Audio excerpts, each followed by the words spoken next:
Palagi ko Amerikano ito. Ngayon, si Horacio Pafford, Kristiyano siya, at may maganda siyang negosyo. Alam niyo, isang araw, 1871 yata yung taon na yun, ano? Wala pa tayo noon. Yung kanyang ininvest, nasunog sa isang malaking sunog. Nawalan siya ng pera. Ito yung matindi. Nung taon na yon, nawalan siya ng negosyo. Yung taon na yon, namatay ang kaisa-isa niyang anak na lalaki sa sakit. Okay, no? So, alam niyo ho ba na mabuting tao si Spafford, no? Talagang ano siya, no? Deboto, kumbaga po, born again Christian. Namatay ang kanyang anak, nawalan siya ng negosyo. Itong malupit, itong matindi. Minsan, sabi niya sa asawa niya, magbakasyon tayo para unwind. So, sabi ng asawa niya, sige, mauna kami, saan ba tayo pupunta? No? Pupunta tayo sa Europe, eto na. Noong araw kasi, wala pang eroplano, barko ang sinasakyan. Nung bumiyahe na yung kanyang asawa at yung kanyang mga anak na babae, alam niyo ho, pagdating sa laot, may nabangga yung kanilang barko. Alam niyo po, 200 tao ang lumubog.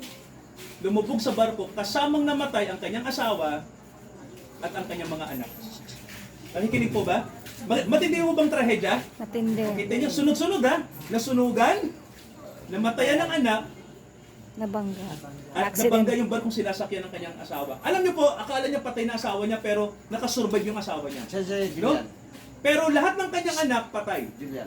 No? Alam niyo po, may telegramang dumating no, galing sa Europa, papuntang Amerika. Telegrama pa noon, no?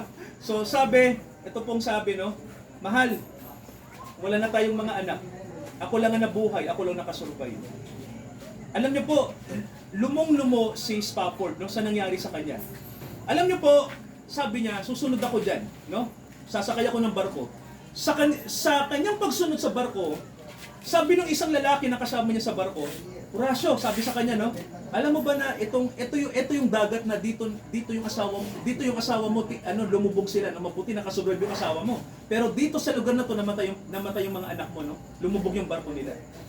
Naisip ni Spafford, no, na malungkot yung nangyari sa kanya, pero biglang parang may tinig siyang narinig. Sino pong naniniwala na ang Diyos ay kasama natin sa panahon ng trahedya? No? Amen. Sino po? Ito na, no? May narinig siyang tinig, no? At ang sabi sa kanya, huwag kang mag-alala. Sabi ng tinig sa kanya, ipanatag mo lang ang loob mo. Sabi sa kanya, no? At nung panahon na yun, mga kapatid, may mga pumasok na salita sa kanyang isip at puso. Doon nagsimula yung isang awitin na kilala sa US, no? Yung sinasabi, it is well with my soul.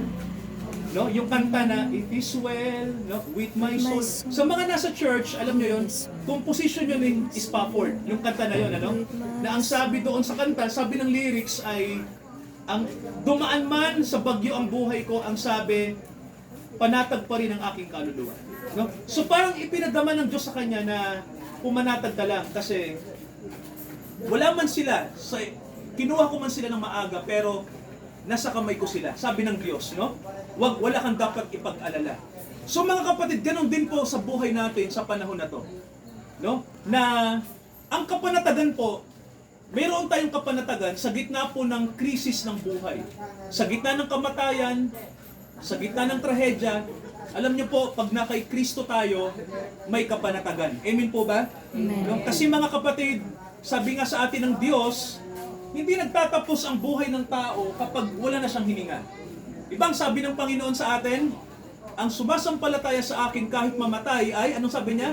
Muling mabubuhay. Kaya mga kapatid, no, eto na yung pag-asa ng tao, no, ibinibigay na sa atin. Kung gusto nating mabuhay at magkaroon ng buhay na walang hanggan, ang sabi sa atin, kailangan tayong kumonekta kay Kristo. Magkaroon tayo ng relasyon sa Kanya. Talikuran natin ang ating mga kasalanan at magkaroon tayo ng relasyon sa Panginoong Jesucristo. Sino po sa gabing ito, mga kapatid, ang nagnanasa, no? Na magkaroon kayo, tayong lahat, ng personal na relasyon sa Panginoong Jesucristo. So mahalaga po yung desisyon na yan na gagawin natin. Amen po ba, mga kapatid, no? Kasi po, nakasalalay po dyan yung pag-asa natin sa buhay na ito.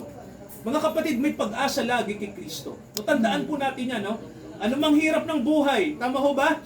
Anumang trahedya, anumang krisis, pag tayo po ay connected kay Kristo, connected tayo sa Kanyang salita, masasabi natin, it is well with my soul.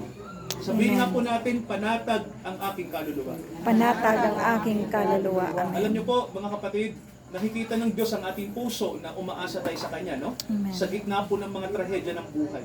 Huwag po kayong mag-alala, sabi ng Diyos sa atin, matatapos po ang pagluha ng tao. Amen po ba? Alam niyo po may pangako ang Diyos sa atin, no? Ang sabi ng Biblia, babaguhin ng Diyos ang lahat ng bagay. Aalisin niya ang kamatayan sa mundo. Gusto niyo po ba yan? Wala nang mamamatay. Di ba, no? Mangyayari po yan pag binago na ng Diyos ang mundong ito. May sinasabi sa Bible na bagong lupa at bagong langit. Yan, mga kapatid, ay ipinangako ng Diyos sa atin. No? Kaya siguro may nag-iisip, Pastor, gusto kong makasama dyan. Gusto niyo bang makasama doon? Bagong langit, bagong lupa? Mga kapatid, no? Siyempre, no? So, kailangan na kay Kristo tayo. Sa gabing ito, upo lang po tayo, no? Pero sa nagnanasa po na gusto pong magkaroon sila ng personal na relasyon sa Panginoong Jesucristo at handa nilang talikuran ang kanilang mga pagkakasala at sumunod sila sa Panginoong Jesucristo, gawin lang po natin sa simpleng pagtayo kung nais po natin. Mga kapatid, bago tayo manalangin. Mayroon po ba? Sige po, bibigyan po kayo ng pagkakataon. Sa mga nais po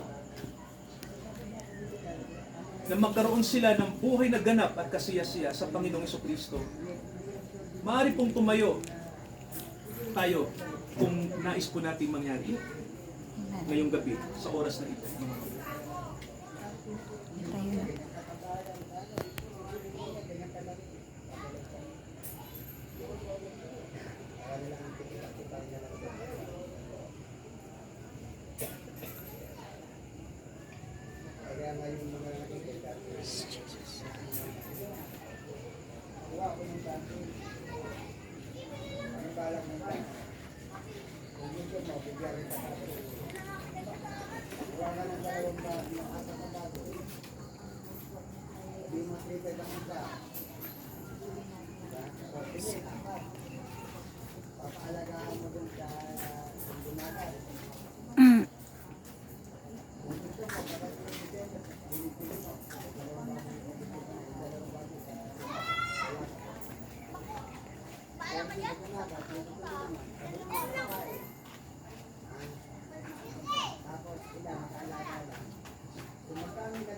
Wala pong gusto magkaroon ng buhay na walang hanggan, mga kapatid.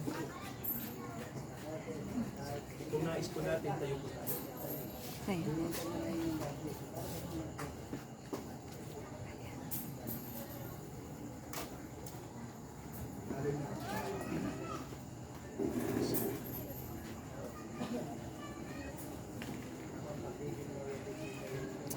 Amen, Lord. Hallelujah.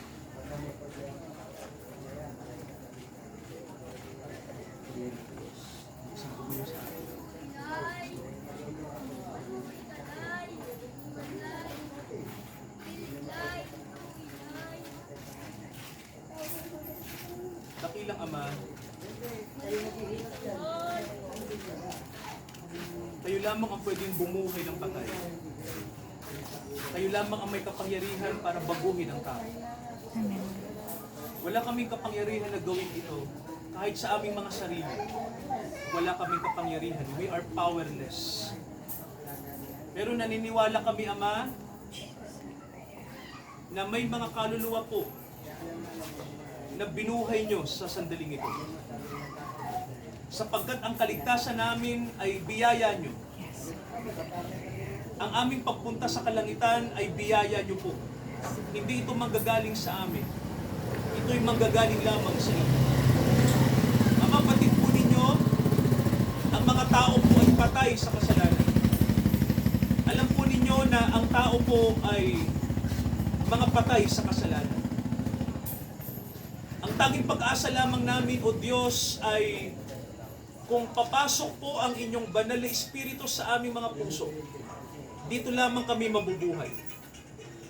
Sa gabing ito, Ama, aming idinadalangin na pagpalain po ninyo ang mga puso na binuksan ng inyong banal na Espiritu sa sandaling ito. Amen, Lord. Hallelujah. Aming panalangin, O Diyos, na ang mga puso po na binuksan nyo ay makatanggap po ng biyaya ng buhay. Biyaya na walang sukatan. Biyaya ng buhay na walang hanggan. Sa mga kaluluwa na inyo pong tinawag, sa mga kaluluwa po na inyong kinausap sa sandaling ito. Salamat o Diyos na may mga tinawag po kayo para sa buhay na walang hanggan upang makamtan nila ito. Mga kapatid namin, salamat o Diyos noong panahon na ginunaw nyo ang mundo, may 8 kaluluwang naligtas sa katauhan ni Noah. Nang inyo pong gunawin ang Sodoma, ay nagligtas kayo ng 3 kaluluwa. O Diyos, salamat nang muling mabuhay ang inyong anak mula sa mga patay, ang nakakita, bagamat milyon-milyon ang mga tao noon ay 500. At nang may nakinig sa pangangaral nyo, may 3,000 nakinig at 3,000 tumanggap. Ama, salamat sa mga bilang na ito. At nang may isang kaluluwa na naghahanap ng katotohanan, isang kaluluwa po, noong sa aklat ng mga gawa, siya'y nakinig sa pangangaral tungkol kay Kristo at tinanggap ng isang Ethiopia, si Jesus na kanyang Panginoon at tagapagligtas. Ama, hindi kayo tumitingin sa dami ng kaluluwa o sa kakaunti. Ang tinitingnan nyo po ay kung ang isang kaluluwa po ay nagsisisi sa kanyang kasalanan. Amen, Lord. Sapagkat sa isang kaluluwa Jesus. na nagbalik loob sa inyo, ay libo-libong mga anghel sa langit ang nagagalaw. Amen, Lord. Hallelujah. Kaya salamat o Diyos na may kaluluwa po na binuksan nyo ang puso. Kami, mga kapatid, kahit po matagal na kami sa church, kahit kami ay mayroon ng relihiyon, hindi ito sapat sa kaligtasan. Ang kaligtasan po ay ipinagkakaloob lamang ni Kristo. Ipinagkakaloob lamang ito ng inyong biyaya. Walang relihiyong makapagliligtas sa tao. Walang gawa na mabuti galing sa amin na makapagliligtas sa amin.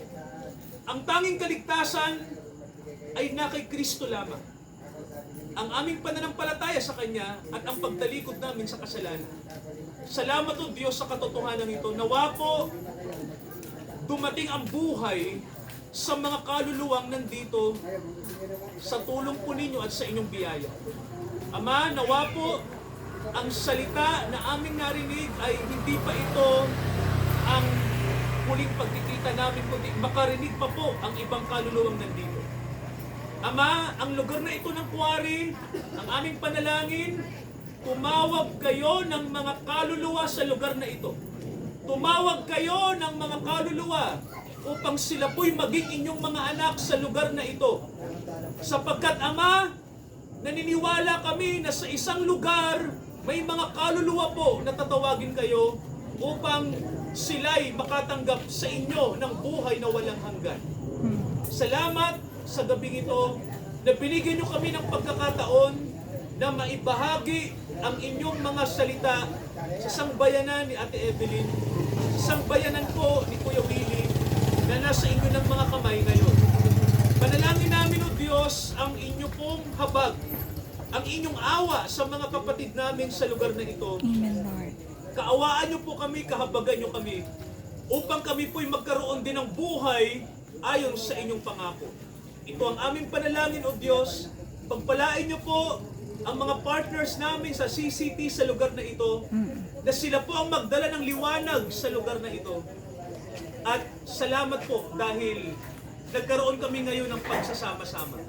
Ito ang aming panalangin at tinihiling namin ang lahat ng ito sa tanging pangalan ng aming Panginoong Jesucristo. Lahat po tayo magsabi ng Amen. Amen. Tayo po ito